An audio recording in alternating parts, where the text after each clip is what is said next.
Hello everybody, welcome to Knip's Knits Classic Scarf Kit Knitting Tutorial Videos.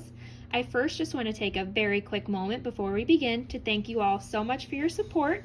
I'm so grateful you're here and also very excited to begin this knitting journey with you all. And second, I want to welcome everyone, especially if we have any first-time knitters here with us. Welcome. I hope you enjoy this kit. By the end of this, we will all have beautiful scarves to rock around town, and when people stop us and ask us, where did you get that scarf? We can say, oh, this? Oh, I made this. And everyone will be so impressed and will be the coolest people in town. Okay, before I get too carried away, let's go ahead and begin with the cast on. So you will need one ball of yarn and your knitting needles to start. You're going to take your ball of yarn and find the tail end. So where is my tail end? Mine is here. I'm going to unravel this a bit, and we're going to measure 1.5 arms length of this tail. So I'm now just holding up the yarn up to my own arm and measuring 1.5 arms length of yarn. It does not have to be an exact science, we just want enough yarn so that we can complete our long tail cast on. So I measured right here for myself. At this spot of measurement, we're going to tie a slip knot. So to tie a slip knot, just hold the 2 strands of yarn in a loop, cross the loop, and bring the yarn through. All right, now that we have that taken care of, our slip knot is ready to go, we are going to take our knitting needles here and just take one needle, it does not matter which one, and place it through the slip knot. I'm going to tighten gently. So what does matter here is the direction in which the 2 strands are facing. So we want to make sure that our 1.5 arms length tail is the strand that's facing forward. It's facing us. And the strand that's connected to the ball of yarn back here is in the back. So I have this correct as is, but let's just say, for example, you didn't. If you had this backwards, all you would do is take this loop off the needle and flip it around. All right. Now we're going to begin casting on. So I hold the knitting needle in my right hand and I take my right pointer finger and just place it on this loop.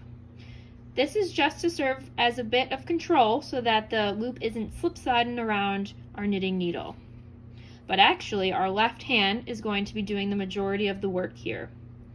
So we are going to take our left hand, the middle and ring finger, and place them around these 2 strands of yarn and pull down slightly so that there's just a bit of tension here. Now you are going to take your thumb and your pointer finger on your left hand and place them in between the 2 strands of yarn to separate them. Next, you're going to move your left hand so that your palm is facing you. Perfect. All right. Now we're going to take our knitting needle and place it at our left thumb's base. Once you do this motion, you'll see that you created your very first loop that we're going to bring the knitting needle through. It's currently around my left thumb. So bring the knitting needle through that loop that was just around my left thumb.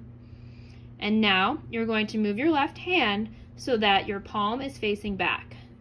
And your pointer finger is now towards the needle's tip.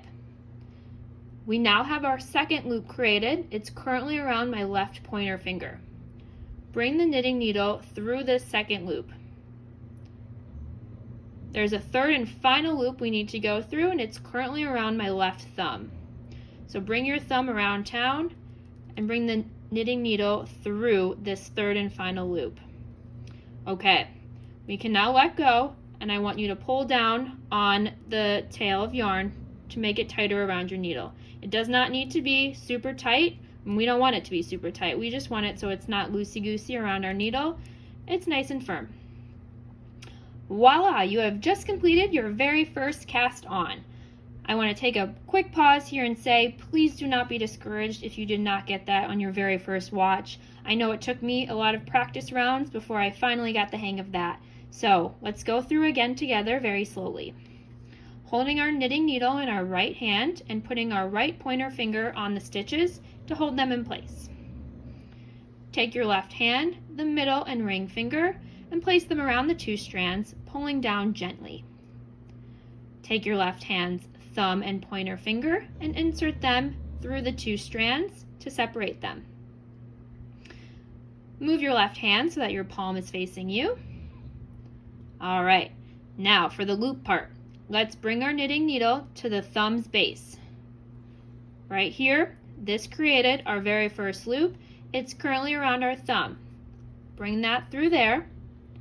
Move your left hand so that your palm is facing the back.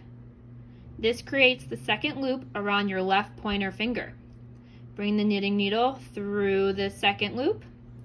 The third and final loop is around my thumb. Bring the thumb around town, and voila, we did it again. All right, how about one more time together? Right hand holds the stitches in place. Left hand, middle and ring finger, pulls down on the 2 strands of yarn. Thumb and pointer finger goes in between the 2 to separate them. Move your hand so your palm is facing you. Now we want to move the knitting needle so it's touching our thumb's base and through that first loop. Move your hand so that your palm is facing back. Knitting needle goes through the second loop around the pointer finger. Now for the third and final loop, bring your thumb around town, and voila, pull down on the strands. Okay, we now have 4 stitches on our knitting needle. So I want to take a quick moment and say, I know this very first stitch was just the slip knot, but it does count as a cast on stitch. So we have 1, 2, 3, 4 currently. I want you to continue with this long tail cast on until you have 26 stitches on your knitting needle. All right, you got this. Good luck.